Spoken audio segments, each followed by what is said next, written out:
Ebusia kasa gist. Ebusia ene story aba become sunny dear. A sorry beige nan chain. Mama so minyankopo suban we die nyensan baji Yesu mosu. Hey, elder moa elder kwakoda wo hia. Wakwa awo hia nkasa mo kwakwa nyim obi yire ebusia aye asem.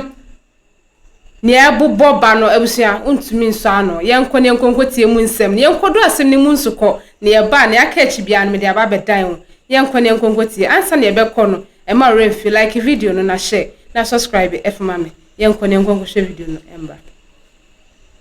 Baba akwaba. Yeah, mama. Bibi aboko de. Ya me adum boko. God. Never cho within no. Ya frame me samponsan but me kwa sorry me ye dent ya frame damponsan. Damponsan but cho bibi sanen ko. Eda. Mama. Me pa cho we de wani di. Me dey asem na si. Mama say mo esi. Me free western north sehi kuru ya frame ho amoya sehi amoya. Amoya. Me pa chan. God. E dey asem na si. Asem amba no say 2013 me ba bia na ya frame no Asantoa. Doris Asantoa ma me ne twempena kakra. Doris Asantoa. Na nyisen ko baaye. Nti nyisen ko baaye me nso na me yira ka baabi. God. Nti na me won kwada ba na me ni yire. Nti me ye madwen se so obre ne ho asede a mewa na efise na me ni nusuban. Nti ye mienu tena ho kakra ba to nya hu se nyinsen ne baaye no na obebo mama ne se onu kura owokunu nyinsen we onyem ye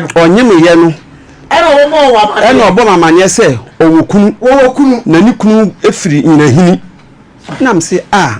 unim so owokunu ana se be mampo sabi wase ope a wonka se me wokunu na wakoye saade nti omo no se eba sa agi se omo de sa be ma ne nsa koma no na che se wagya awade no ene de asem bi aba ne ho be ma ni ho hwe bi na ofre ne ma wo ye so se na wonim so okunu mama mi nyim da fi se me ne nante da mi nyim kura ana so ye elder me pa chan ba sa abra num de na magya so na me nkwa sore na wagya ya so chan na won kwa so ana akosi abeba no wanya investigation won no ho da bi usi already na watch se na nsa na ane ne da ya na munya abusome mi shi anu de che se echebe se bosome ansa na me besia akwa yie bi na yie ni mu na watokoko bi wo yakura ho de ama me hwasuni enti na wakari koko kakra me di ni sika koma no enti sabres na me kwa yie bi wo kuro bi ya fra wazezera ba na me ni ho mpache da me no nsanda enti me kwa no ye se sabres na fo abo ekobo 5 na okache me se ba bi ameko no ade be san me mintimi nkodu enti be ya me na ade eche a Oba ne cancer ade cha na matoa so se ubetimi ada na mokwa anu matoa so ade cha na matoa so na me nso me da ye nti ananimu no na sa ade ne ko baaye o da ne fie me da ne fie so de ne ko fie me no ma hyehyɛ ho se da de no mo besia na sa bra na wo ko fie ho da bi me nim ho da ji sa da no ko da kura na ana wan ko ni fia na wan investigation say nipa no so okunu na na dwono na nka wo da wa na wo tese ya de sekai atwa wo ye go so me hu bi da abrantia no no nsa kakra na won sister de ko hia die wo ono ne dem say na ababa na okunu be ma na sekai ano twere ho say wo ba na ye mema sem be ma ni ti na ni wa samado ni atwa ne ya mienu ama ne so ne nyira bi kakoto wo sa ka bere papa se mama no kure wo mu se ababa na otie kure mu amoya ho na oton ni nuema na oton ni nuema nti oyabunu ni nti wo ho na okoni kurum but ye ho no bibia nkoso wo ho nti na omi watena ho more than 10 years koda na ni kunu no so we sabra ne de na oni kunu wo ho oni kunu wa amoya ho nti na me se de wo ka se na oni kunu na ma me gidi sampa oni kunu ampa ayeda na hunu so okunu onu ane kan ye sabre na ane ne da ya onyem ye no sa na obebo ma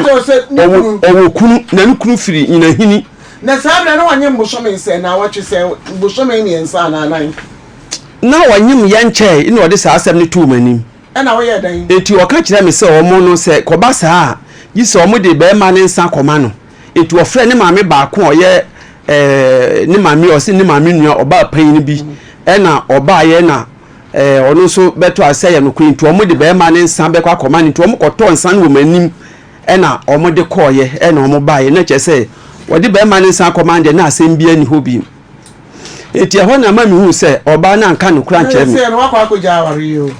the bible mpese nipa be ye no ana esese be ma ye ade wo no na wo wa ye no because wo se we na mo so a sinti dua ne beba no die eti wo no na enam so na abeba ne ni kunu aware sa abeba ne ye dwama yo wo ye die yo sa be ne be ma ne nsa no wo na busuam but enam se wo ne ko fa anyin senti no esese wo mu de be ma ne nsa ko ehwane de ya asre bone fache pa ma me guso pa se na mi nim na so sa de wo kan de ya ma no kura na mi nim gi se bi obetwa tro de ne nsa ko ma no na ya dan na je se waje atum se mesuma je atum se sa akoba sa de a meware no ayo ana asu tu ni trinsa man tu ni trinsa na wo ye dan na me ne tena ho akopim se owo ye na ma me no ohun se wanyema me se meware no mama se ne oka se mami 10 million na wanya amano a atemdi oba we bedi wo no na enya nokore etimi hu se nwa sa na ekoso no onye oba nokore sabi metumi aware no because sabi miniska me yesu aka ba bi mi won kwala anko edu o ma sai me ma ne de badien ka ho amadu omunye nkono de otenye se bia sabi oba nti eti yanko a eti ekoba sa no na me so me yese sa ba no se de ositian mitimi ware no eti menene ye ya edoso ye ya ma oba ne ko woyi me hwe no ama ye ko 2014 na me ka che se ba bi adu no se bi bone na menene ye no enya ade se metoa so ene na ye sa bi because mitimi ware no onu po de wanka se mi sum no me na me yese sa de a mesum no na ya hwe akoda no ma me kodwo me kopia bosia sa 2014 me kopia bosia 1000 cedis aye iskada dan 10 million me tontuma mienu me toto nuama eka ho na papa bi ba ye krom ho bedoy oye bunu ni ye friend papa ko fie enti ono so bro no na oba ne te so wo ko oba ne ho a wonam ba bi ote no na me ko hu ni ho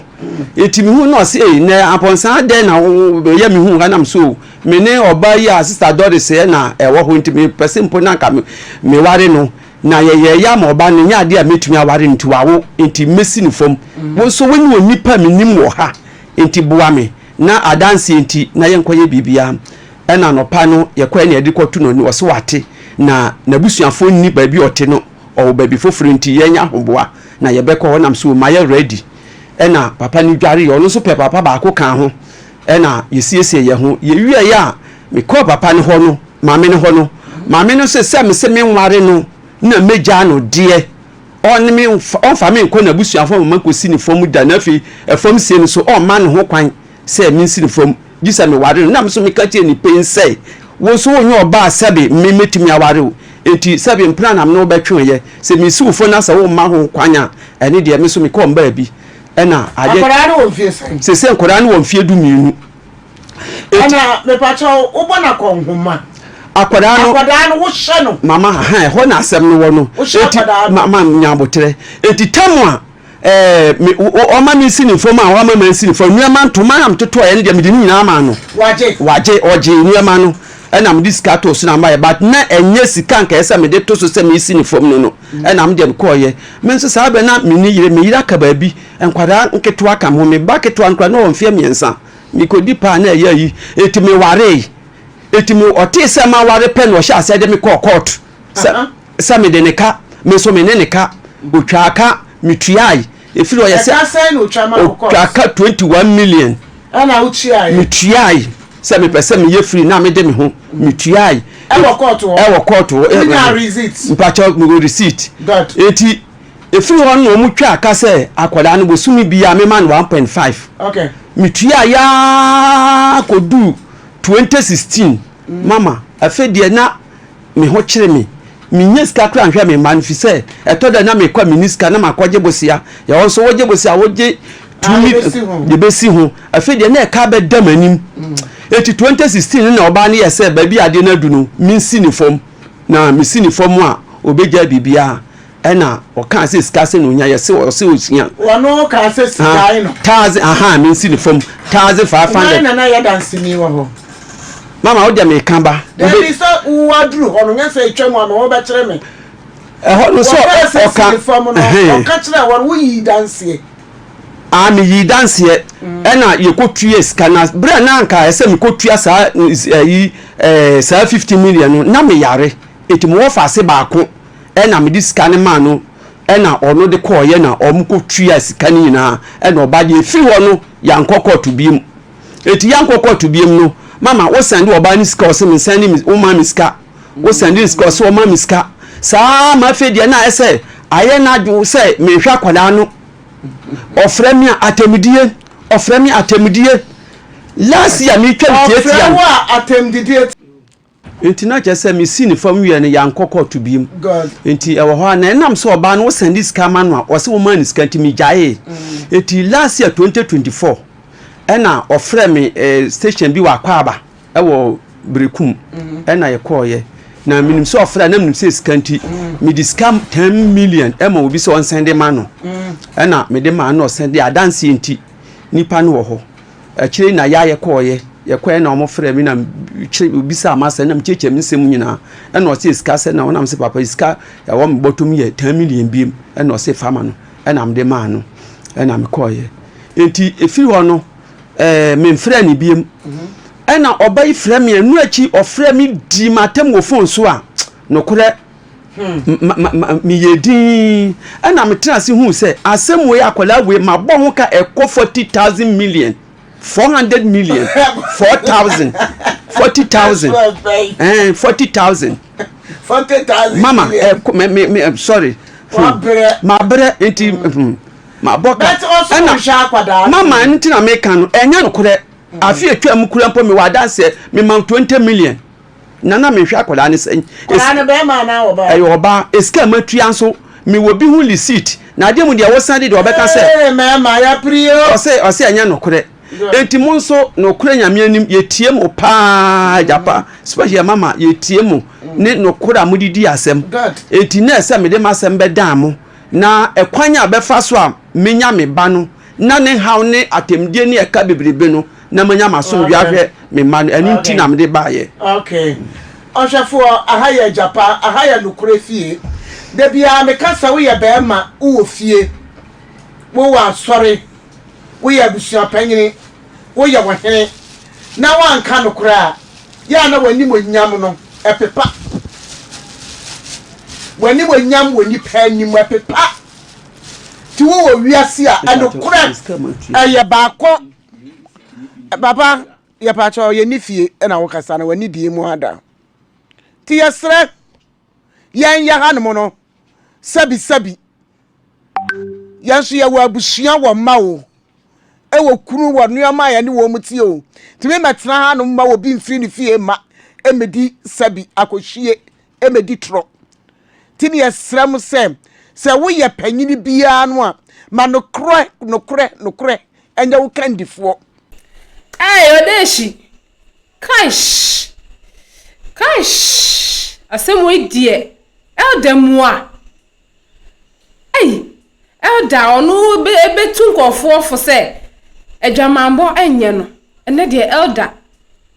Ye kana mu ntia ye nyina de hu bagim. Elder de ho edi ne ho agimu. Hey. Akwanyem obi yire. Wa nye obia nkwa amfa ho ankwa nkobata no. So obi yire. Akogua wariye mo anso na mo kaseti awade mo na mo tu nchiri mafo ye wase no mo na mo tu yefo e ba ne sen akono ama elder ye bone e manso so ye hobio e manso ye duabo mema na de ye yanke ya no demu mama ye kekem yesu wa ware na won kamu no krenchre elder ama elder ba ye bone ama elder e de akono abetu tonga sisi ya ahye ne akwakofa aba e ma ye duabu papa unim se wo kunu na empratwe den na wo be ma ne ho a ukunu eni bi enu nti wo kwa akọbọ adwaman be ma na ye bi sisi anka chese wiasa fa na nyina ate enso ye bi obi ye bi ana mo ka enso ye bi wa ware den ya ye atenka be ya den na wo be ma yi ho a ukunu eni bi enu nti wani bre ana dibre no wo wasol ni mu na wani bre enu nti wo ja ahoma no mumie bibi o medi ene mane na mu mumie bibi yenye careful pa na se atenkanti ena mamu yesa mo fa nhye mutirim se yare adoso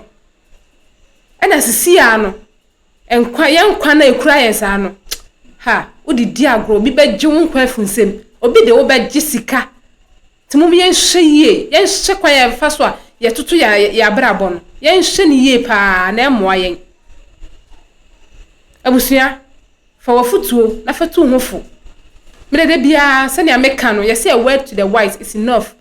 metufu meka madwenkyere kakra me won me ne wo hye na se wan fa nya adwuma me de mafa me de me de be adwuma okokokoko na akopema wa na abesa wachi aba abusia me de besia da se ne yebesa so ehye biem ama remfi aha edaso aye Emergency Ghana TV like video na share na face subscribe wo share me ewa abonten na frame na akosia adepa meje wo so na mama wotu abusia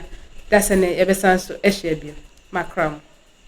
Have you ever tried to buy something online only to get scammed, or have the seller waste your time? Or maybe you're a seller who spends hours preparing an order only for the buyer to cancel last minute? We get it. That's why we created Copland, a simple, secured marketplace designed to protect both buyers and sellers. Copland is here to end their frustrations with a reliable solution. Our team noticed that a lot of people are either being scammed or losing valuable time and resources due to unregulated marketplace practices. So we built Copland to tackle this problem. So Copland uses a secure payment method known as escrow, which keeps payment safe until both the buyers and the sellers are satisfied with the transaction. Here is how it works. When a buyer orders an item, the payment is held securely, meaning the seller doesn't get paid until the item is successfully delivered. The seller is notified and can accept or decline the order. If accepted, they reach out to arrange the delivery. Once the item is delivered, the seller marks it as delivered. So from there, the buyer has 48 hours to confirm they are happy with the product or to request a revision if there is any issue. When the buyer is satisfied, they accept the order and the funds are therefore released to the seller. If no action is taken within 48 hours, the order is automatically marked complete and the seller will be paid. Copland is here to build trust in online buying and selling. With our escrow system, both buyers and sellers can feel secured, knowing their time and money are protected. So why not try Copland for your next online transaction? Visit us at www.copland.coplandtechnologies.com.